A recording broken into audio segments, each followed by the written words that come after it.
We will start with food chain. Before that, we'll do a quick recap of what has been learned in the previous lecture. So, the interactions that take place among biotic and abiotic factors leads to transfers of energy and matter. Every species has a particular role or niche in an ecosystem. Autotrophs, what we had learned, they are organisms that use energy from the sun or chemical energy to produce their own food. Autotrophs are also known as producers. In that case, plants were the producers. Heterotrophs, they are organisms that depend on other organisms for food because they consume rather than make food. Who makes food? We knew about that. Plants. Consumers are who depend on these, on this heterotroph or on this kind of food. Their heterotrophs are also known as consumers. A heterotroph that eats only plants is known as herbivore. Heterotrophs that eat animals are known as carnivores. Little more information about omnivores. Omnivores are called carnivores. Omnivores are heterotrophs that eat both plants and animals.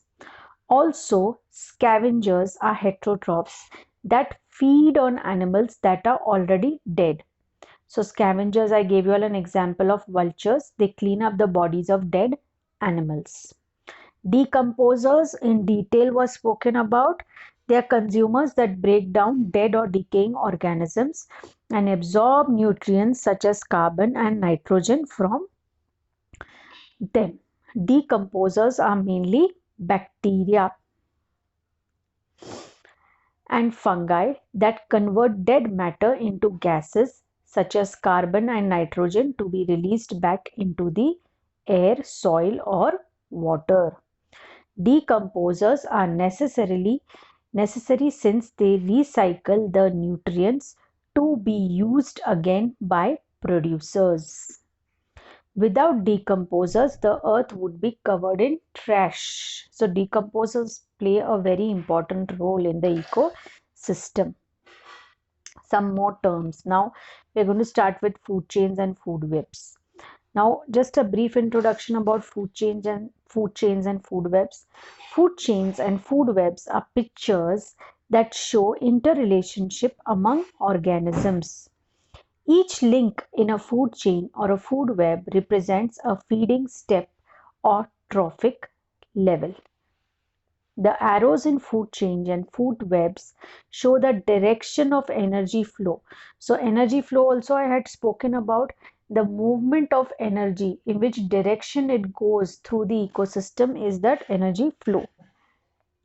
That is, arrow points to the organism that receives the energy.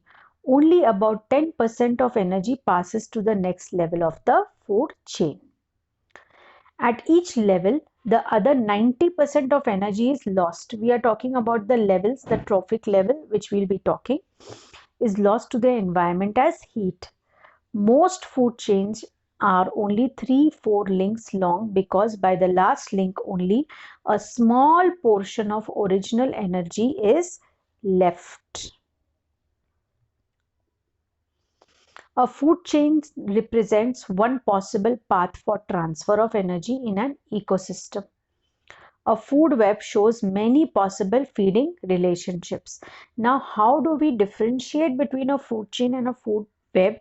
Is through this definition. You all can just keep it in mind, and in detail we will be studying about it. I repeat this, a food chain represents one possible path for the transfer of energy in an ecosystem.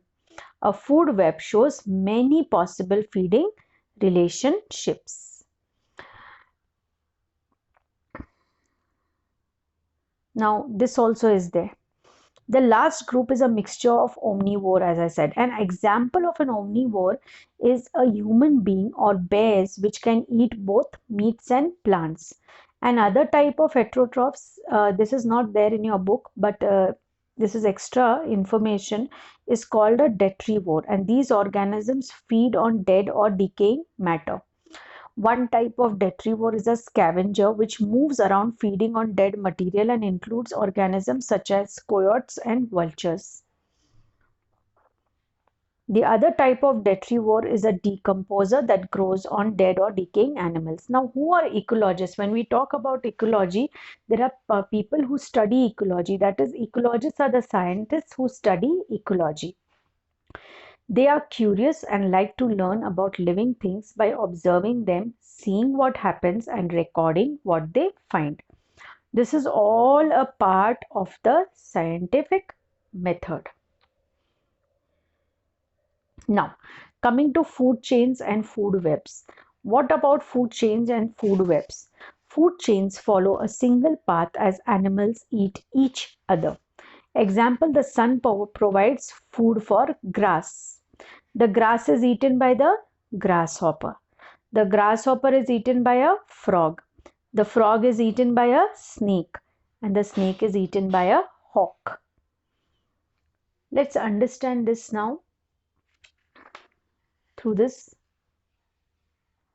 sample food chains. This is the trophic level, the grassland biome, the pond biome, and the ocean biome. We are going to study these ecosystems in different ways. The trophic level. Now, when we talk about the trophic level, what does the trophic level mean actually? The second important part of functional processes of ecosystem includes food chain and food web. Organic nutrients, we already know that they are nutrients, so they are transferred from producers to consumers and decomposers as organisms eat and in turn are eaten by other organisms. This succession is called a food chain.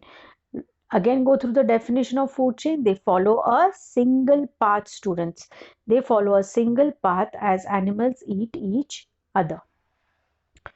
So the food chain is divided into trophic levels comprised of all organisms that obtain their food by an identical number of steps. Look at the section where trophic level is concerned. Primary producer, primary consumer, secondary consumer, tertiary consumer, quaternary consumer. A given species population may have one or more than one trophic levels according to the source of energy actually assimilated. At each transfer of energy from one generation to another or from one trophic level to another, a large part of energy is degraded into heat. The shorter the food chain, or the nearer the organism to the beginning of the food chain, the greater is the available food energy. Understand this. If the chain is short, the shorter the food chain or nearer the organism to the beginning of the food chain, the greater is the available food energy. Now, when you look at this, we'll go through these trophic levels. The producers or the autotrophs or the green plants comprise the first trophic level. The herbivores, in this case, those organisms that consume the plants comprise the second trophic level. Carnivores that consume the herbivores constitute the third trophic level. There may be higher trophic levels as well.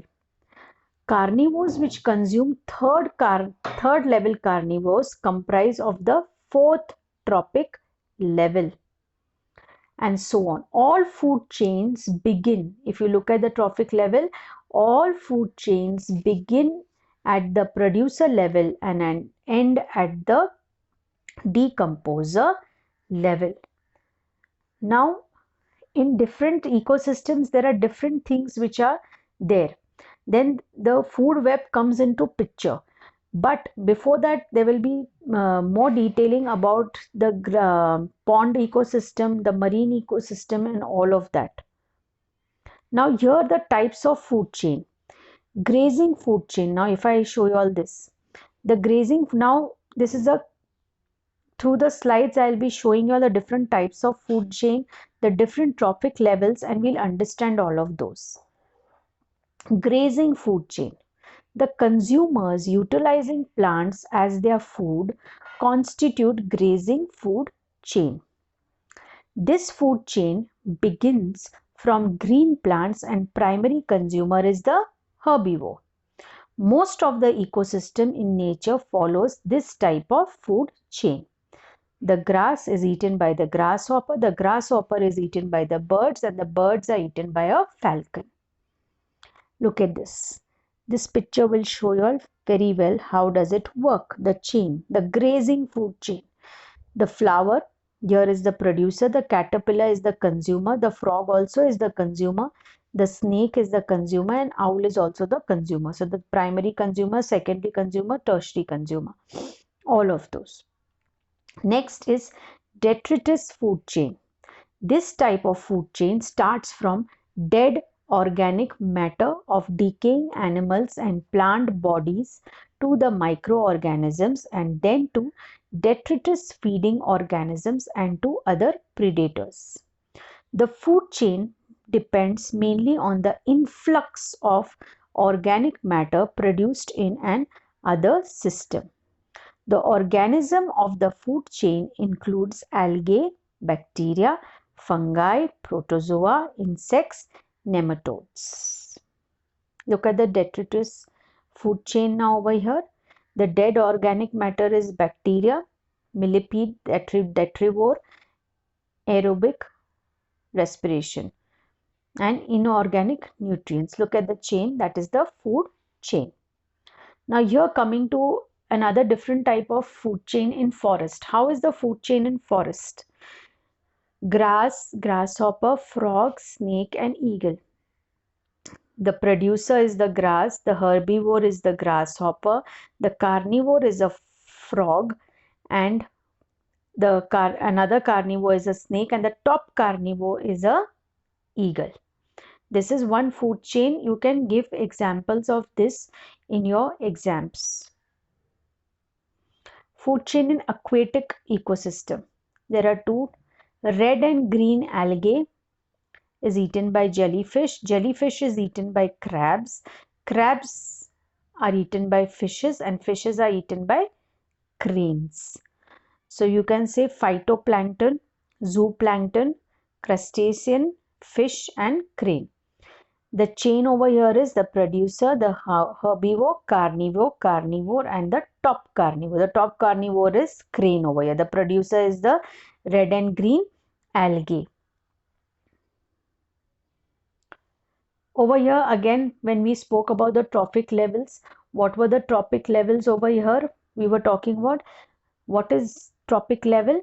Each step or level of the food chain where transfer of food or energy takes place forms a trophic level. For example, grass, grasshopper, frog, snake, and peacock. First trophic level, which I spoke to you all about this, we are going to understand it like this. In the first trophic level, it is the autotrophs. Plants like grasses are producers in the ecosystem. I hope if you all know about this. It's this trophic level we are going to talk about. So in the first level, what it consists of?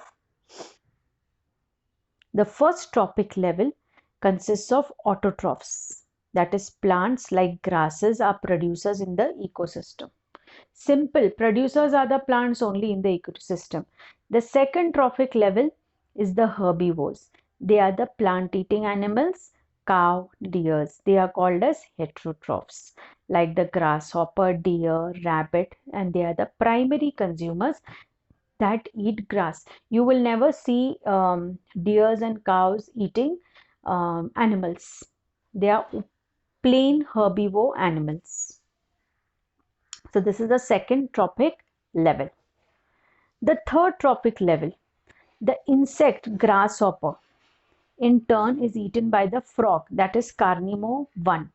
Thus, frog is at the third trophic level. Small carnivores like frogs are secondary consumers. If you think of that line or the sequence, the grass is eaten by the grasshopper is eaten by the frog. So the frog comes to the third level, and these are small carnivores which are called secondary consumers.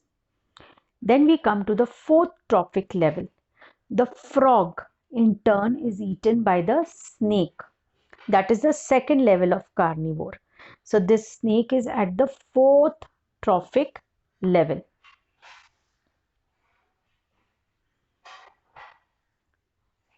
The fifth trophic level is snake in turn is eaten by the peacock.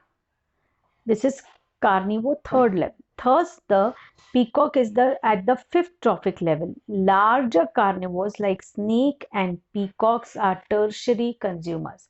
Students, when you all are studying about these trophic levels, you all can give examples at each level to enhance the answering of your questions in the exams. So this basically comprises of all those levels which have been spoken about. So I repeat over here that these are actually the functional components of the ecosystem. And what I had spoken about in the functional ecosystem, the first thing what I had spoken about was energy flow. In all these levels, there's some energy flowing. So the importance of flow of energy is very important. What does that energy flow mean? Where they are related, their intellect processes can be depicted as the various cycles, and all these processes depend on the energy from sunlight.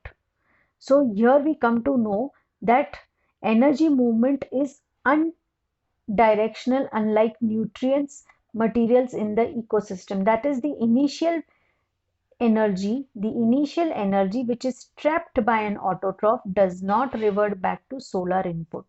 Secondly, energy that passes from herbivore to carnivore does not pass back to herbivore from carnivore. Once the energy has been transferred from an autotroph to a heterotroph or from a herbivore to a carnivore, it cannot be reverted back. A carnivore cannot pass back that energy to the herbivore. However, the transfer of nutrients along with chemical energy do not indicate loss of nutrients like that of energy. So, in the process of food chain, energy is transferred, but nutrients, energy, there is lack of energy when transfer takes place or during the flow or the movement, but the nutrients get transferred at the same rate. This is because why do nutrients uh, get transferred at the same rate? Because the matter, the excretory products and dead bodies of all plants and animals are broken down into inorganic materials. Understand this, students? There is a difference when there is transfer taking place, wherein there is energy movement or energy flow. There is energy flow, I would say, happening. So that time energy and nutrients get transferred. So transfer of nutrients along with chemical energy does not indicate loss of nutrients, because the matter, the fecal matter, the excretory products, and the dead bodies of all plants and animals are broken down into inorganic materials by decomposers.